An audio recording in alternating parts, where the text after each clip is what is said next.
Hey, tech enthusiasts. Welcome to FocusChats, the ultimate blend of technology, fun, and education. I'm Becky Faith, your host on this thrilling ride. At FocusApps, we're all about the game-changing power of tech. And with FocusChats, we're handing you the tools to rock it.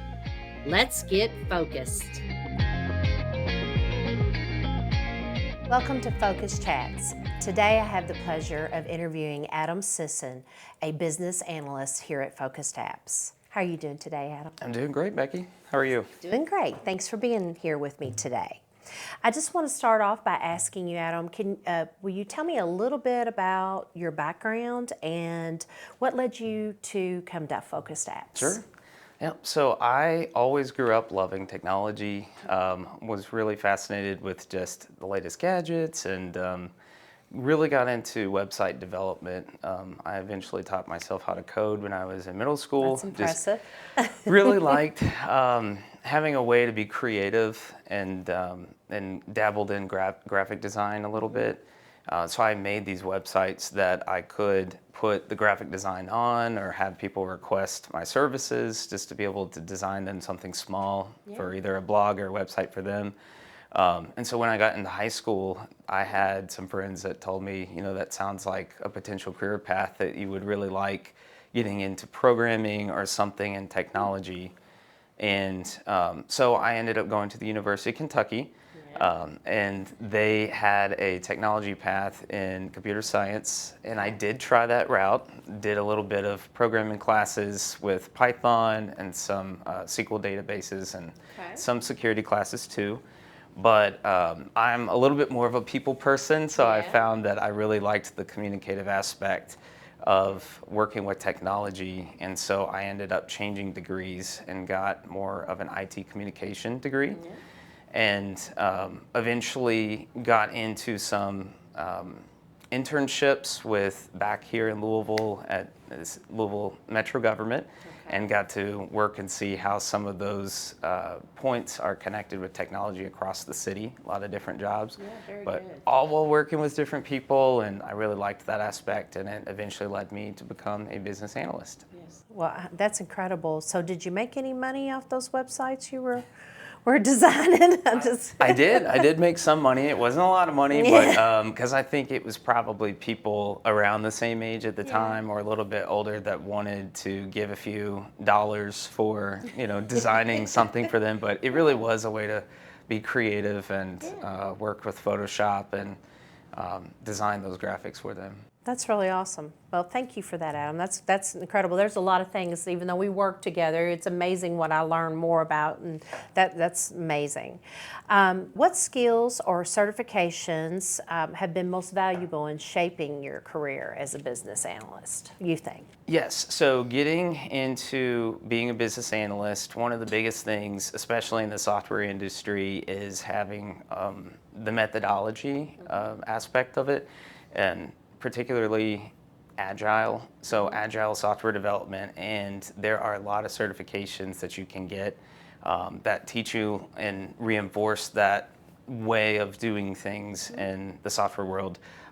So being a certified Scrum Master or a certified Scrum Product Owner were some of the two certifications that I originally went for. There's a lot of different conventions that you can go to, and as well as educational classes, and typically what that entails is going for at least 2 to 3 days and learning from a certified professional teacher in those spaces that teach you more specifically about Scrum Agile, which is a very specific path in Agile methodologies, but it helps you understand at that level, like how you could take that back to the team and work between clients, as well as delivering working software for what they're needing. Okay. So once you get your feet wet with some of the Scrum Alliance certified Scrum Product Owner and Scrum Master, if you are looking for a little bit more of an in-depth certification, I would go with the PMI ACP, and that's through the Project Management Institute, and they're primarily known for the PMP. But the PMI ACP focuses on a broader aspect of Agile. So not only does it cover Scrum, where the other is focused in on that particular methodology, it covers many more, including Lean, Agile, XP. There's a lot of different methods of Agile that you learn about. And then it also requires quite a few contact hours of actually proving that you were on those projects and working with clients and getting approved and then eventually taking the test. And so, do you recommend when you get to this stage to do that, and how has that helped you? This certification has really helped me because it is a good marriage between software development and then also project management. Because I think in the past I've seen it agile and strict project management sometimes can clash just because project management is so rigorous. But having that where it's combined, where it allows you to be more agile in the fact that you're working iteratively with clients and our teams to deliver working software, but it also allows you to apply project management principles where it keeps it a little bit more, if you are a consulting agency, you have those like scopes in place or contracts with your clients and having that. Helps you manage it better. That's right. Okay, that's very that good. Structure. Okay, I like it. Very good. I think that everyone should probably do that because I think as we're seeing in the technology world, you're seeing more and more of companies wanting that and asking for that type of, like the agile and the communication and being able to do both, like you said, software development, PM in between that. So, I mean, more and more people, when I talk to them, that's what they're looking for. And actually, there's a group out there that looks for companies like us that offer that. So, I think that's good that you have that. Well, and I think also having that knowledge about it really teaches you that how it used to be with whether it is project management or just delivering software, what they call waterfall, where that's where the traditional approach where you start with a project and you gather the requirements and then you work that all the way through, and it could even be months or years before you finish the project. Right. And then by the time that you get to the client and show them, then they might be either surprised or it totally misses the mark because there's not as many opportunities to check in and make sure that you're on the right path. Right. Whereas Agile, where that certification teaches you that when you're working with them, you're basically with them along the way. Yes, So, working as a team. That's right. Trying to make sure that they understand what's going on, signing off on everything that you all have done, talked about, and you're moving on to the next step. Yeah, because I mean, it's very iterative. When you're showing them demos of what you're making, they can tell you, okay, I like this, but here's an aspect that I want to change in the design. Yeah. And in the end, you save money in the beginning by being able to pivot and then meet their expectations when it's fully delivered. And I know that it keeps them from not being surprised or being frustrated later saying, well, why didn't you come back to me and ask me those questions? And why didn't you do that? Well, that's because we were doing it in this process. We agreed to this in the beginning, but as time goes on, they forget. So this way, you're always going along with them and working as a team to finish the project. That's right. Yeah, and sometimes even technologies change. Maybe there's a better approach that comes out. Yeah. Say if you're on a project that lasts 2 to 3 years, that something newer might come along or more secure. Right. And you wouldn't have been able to just quickly change on a traditional approach versus the agile. Yep, very good. Thank you. Thank you. So give me an idea of a typical day for you, Adam. I know you're busy because I see you working a lot and we talk as well. So tell me about it. Yeah, so being a project manager or business analyst, really it's a little bit of both at FocustApps. So it is a busy day, but it definitely keeps the day moving. We start out in the mornings typically, if it's not already talking with a client through an instant message or answering a couple emails, we typically jump on what would be part of the agile ceremonies of having the daily stand-up or daily scrum, whichever you would like to call it, where the whole team gets together and then we're basically going through, allowing each person, each developer to let us know what they've worked on the day before and if there's any blockers. Very good. And a blocker is really just something that's preventing them from being able to move forward with their work. And we try to mitigate that as quickly as possible as a business analyst. So if they're indicating to me that they need access to a particular system from one of our clients, that's something that I would take up and listen and go back, and then after we finish meeting, try to get them what they need so that they are able to move forward. So after those first rounds of meetings throughout the day, then typically I'm going back and updating the project statuses, whether they're just where we are with things, of how much time is left, as well as any status updates from that call when I'm taking notes. That gives a better idea for the organization and the client, like where we are. Yes, that's great. Yeah. Letting them know the progress. And then, just throughout the rest of the day, it could be a handful of meetings, whether that's with clients, showing them demos, or meeting with them to gather requirements for their next project, or even drafting out like level of efforts or statements of works that show them, what we would like to do for them. I consider you all the leader of the project, of the one that's keeping everyone on track, making sure that everybody is communicated to and understands where you are and how you can, help if there's a problem. And you also can keep people calm if they are frustrated, and be able to approach them in a manner to where it saves the business from being upset because you explain, or you go back and say, well, let's fix this and we'll take care of it. So I think you have a very valuable job, and you do a good job of that. I see it quite often. And I know you've just talked about that as a business analyst, you often serve a bridge between the technical teams and the stakeholders. How do you ensure effective communication and alignment between those two teams? Do you get involved in that much, or? I do, yes. So I think, like you said, being a business analyst really is the bridge to the two different teams, because ultimately we're the ones that are interfacing with the client pretty consistently versus the team, because in a way we're really helping them understand what is being built or what they potentially need in their solution.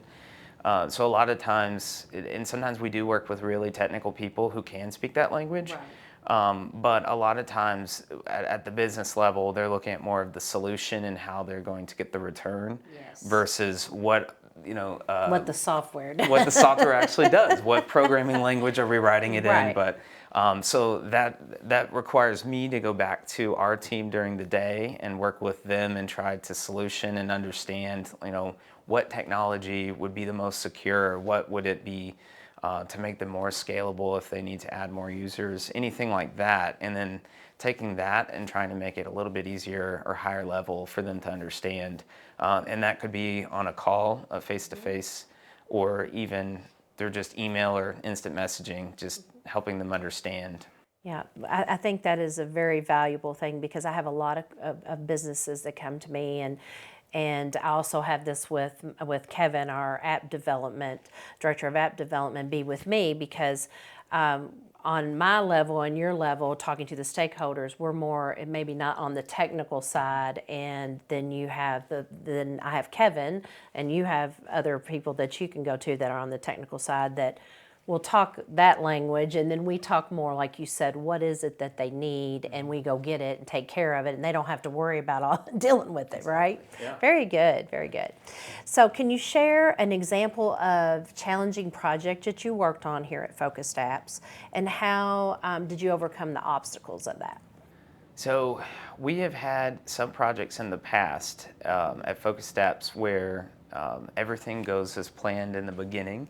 As you start, you lay out the requirements, and then you get a good understanding of what the client is needing.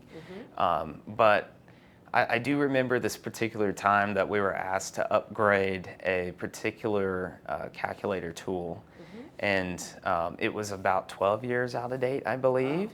And so, in software, that's pretty old, and we want to make sure that it stays up to date so it's more secure. And then also, if anything's changed for just the technologies and how it's presented on the screen, anything like the visual piece that needs to get updated. Well, as we got into this project, we would change the things that they asked for through the scope, but then we found that it was unraveling other issues in And that the happens solution. quite often. It does. It does. It really does. Yeah. Well, and that's something that I think that the client may not understand, where if you're touching one particular piece, it's all connected in some way. And so it might change something about another page, or it even brings it down. It can break it, It can break it. basically. Yeah. Okay. And so some of that requires us to go back to the drawing board of like, okay, well, how much additional work is this going to be to get this to where you need it to be? And we want to make sure it stays working and not just leave them in a state of disrepair. Yeah, and I like the fact that you're saying, okay, we can go do this. It is older, so these things may happen. We just want to let you all know that up front. And I think that when you do that to say that to a customer, you're fixing that frustration or surprise before it happens. And I think that's what you all did, but sometimes it's still a little frustrating because you're like, wow, that's going to cost me more to do that. But it was 12 years and technology's changed, so it's going to happen. That's right. Yeah, you try to set those expectations, but no matter how many times, I think that sometimes people don't understand it until we actually get there and how much it's going to be affected. Yeah, very good. With technology constantly evolving, like we just talked about, how do you stay updated on trends and tools, methodologies, like I know your education, that enhance your role as a business analyst? Yeah, so I mainly, as a business analyst, try to keep up with things based on subscribing to industry newsletters or anything that's delivered to my inbox. I mean, there's a lot of things out there, and you do have to check your reputable sources, and that's a lot of like what we talked about through my degree. Yes. Not everything you read on the internet's accurate. Oh, really? I didn't know that. It's so true. Yeah. And more nowadays, especially. It is, and knowing that discernment of what you're reading, like checking your facts, but a lot of these newsletters do deliver like just industry updates, whether it is advancements in AI, that's a big topic that's going around right now, or just in web development, usability, accessibility,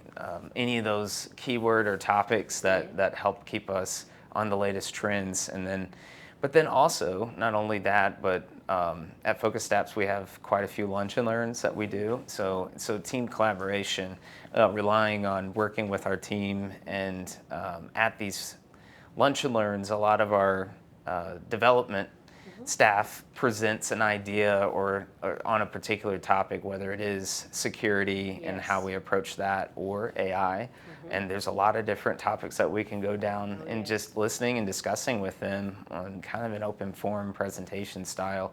That really helps my knowledge grow too. So then, yeah, and then you can take that information and, I mean, within the next day, start talking to our clients and bringing up these new topics to them, and how we can better improve what That's we're very delivering good. to them. And I think that is so important to do. And I know since being here at FocustApps, they do that a lot. And they also encourage you to get certified and to get up to par with all the new technology. And I think that is so important so we can help our clients. Yeah.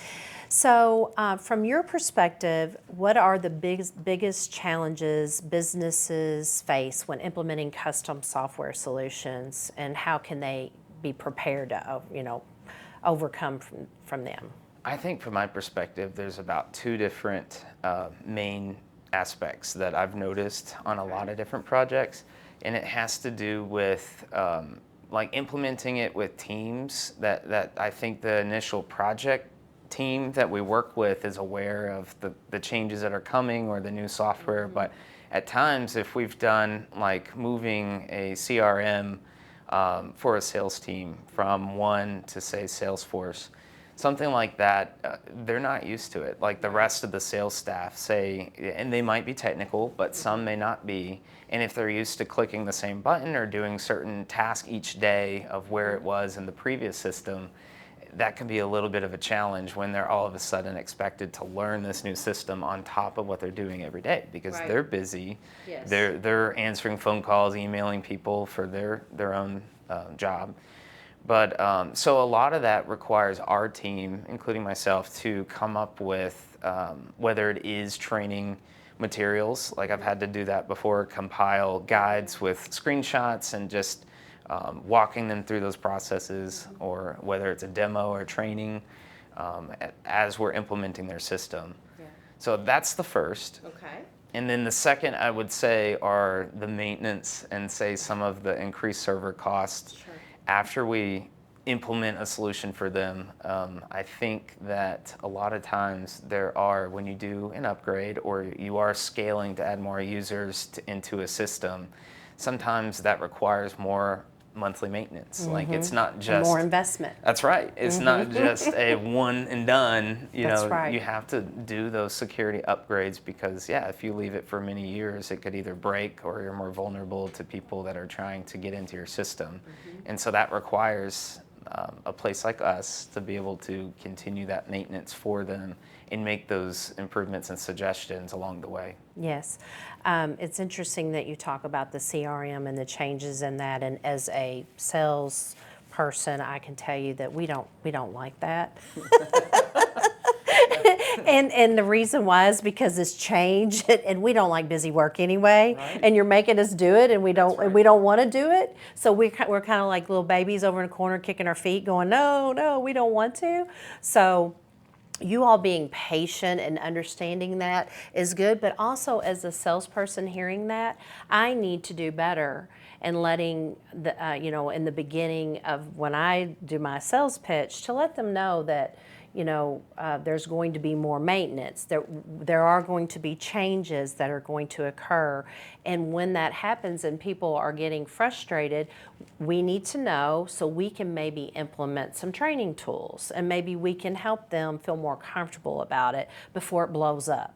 Exactly. And so that's the kind of thing by learning from you and what you hear, because I'm sorry we had to be the ones to do that, but we're going to, because we don't want to do that stuff. I mean, it really is, what you all do, you don't mind doing it. We just don't want to. We want to sell, do our thing, and never have to enter anything, absolutely. So when you change it, it's different. So Well, and as we know, technology doesn't always work. That's So right. That's hard. It is hard to get because we want adjusted. it now. We That's want right. it right now. So yes. Yeah. So can you describe your approach to identifying and addressing inefficiencies in our current business processes through technology solutions? Sure. Well, and it goes back to the whole agile methodology. So they typically will say fail fast and fail often. Now, I know business does not want to hear that, but meaning that it is, if you start an approach and you notice that it's inefficient or it's not the correct outcome that you're looking for, that would be a fail, but it's okay. We're learning from that. We're moving on. We're going to try something different. So that way we can pivot, and it's being iterative to be able to get to a better process, whether it's internally or with a client. I think a lot of times, I think being in the business analyst, project management world, we're the ones that are looking at the hours that our teams are spending on these projects, and you can see like at what stage of the process maybe took longer than expected from when we initially estimated for a particular client, or like just sometimes even the requirements. It expands beyond what we initially thought, or something always comes up when you least expect it, and trying to look for those bottlenecks in our processes. That's how I usually try to go, and we try to either mitigate that or just try to improve it. That way that we can be the most efficient that we can be. Very good. I think you all do a good job of doing that. And of course, as we know, in technology, because it's changing and all that, we have to, like you said, pivot and continue to stay on top of that to get better. And even when you do fail, like you said, learning from those failures, learning from those mistakes. I mean, if you're not having those mistakes, you're not going to learn. So, we've got to learn from them. As long as we learn from them, we're doing a great job. So, yeah. So how do you, last question, or well, I've got one more after this, a surprise one. How do you collaborate with different departments to ensure that technology implementations meet their specific needs?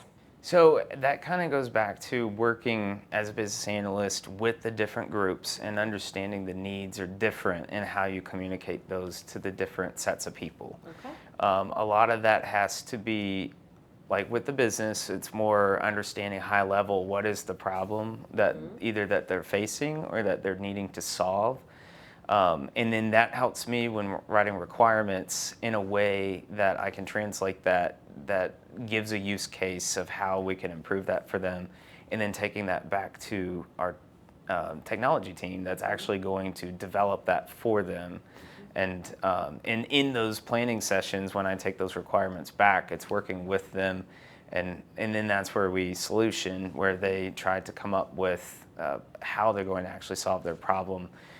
Based on the way that the requirements are written and presented to them. So it's very important to get that right? Yeah, it is. It is, and that's where sometimes it does change a little bit, or having to go back and communicate with the groups again, of asking the clarification questions, because sometimes there might be something that the technology team doesn't quite understand, or they might come up with another use case that, well, have they thought about this? Like, are they going to need to be able to scale in the future? Yes, they're a small business now, but we could see this eventually really growing. And, they may want to consider this method and technology. So more of consulting in a way, and not really telling them you have to do this, but giving them the opportunity to know that you can go this way. Have you thought about doing this? Exactly. That's yeah. very good. Because it gives them options, Yes. and then you let them know what those options are with the newer technologies that come out, or why it's better, or how it saves them money. And then that's usually how we try to align as different groups. And a lot of times, even though that we're the go-between, we will still have demonstrations or client meetings where we might have a designer, like a web designer or developer, that comes with me, and then that way we can talk back and forth with them together, so that way that we're all aligned and on the vision of what they're trying to solve. Very impressive. Very good. Just one last question. Just give me a fun fact about Adam Sisson that we don't know here at FocustApps. Do you have one? I know I have one. I know that you have one about when we do our chili cook-off, that you have the best. You have the best. What is it? It's the tomato basil. Yes. Yeah, I do. I have. I have. I will say, I'll give all the credit to a family member who had a cafe in downtown Louisville. They used to be in business at the time, and they had this award-winning soup that I always enter. Well, and I'll give her the credit. It's not me, but I'll make it. But everyone loves it. You must follow that recipe to the very end and precisely, because you always win to it. So very good, very good. Thank you, Adam. I appreciate it. All right. Thank you for joining us today on FocusChats. If you would like to know more about FocustApps and to meet Adam Sisson and maybe just pick his brain about a project that you have, please reach out to us at FocustApps.com. Thank you.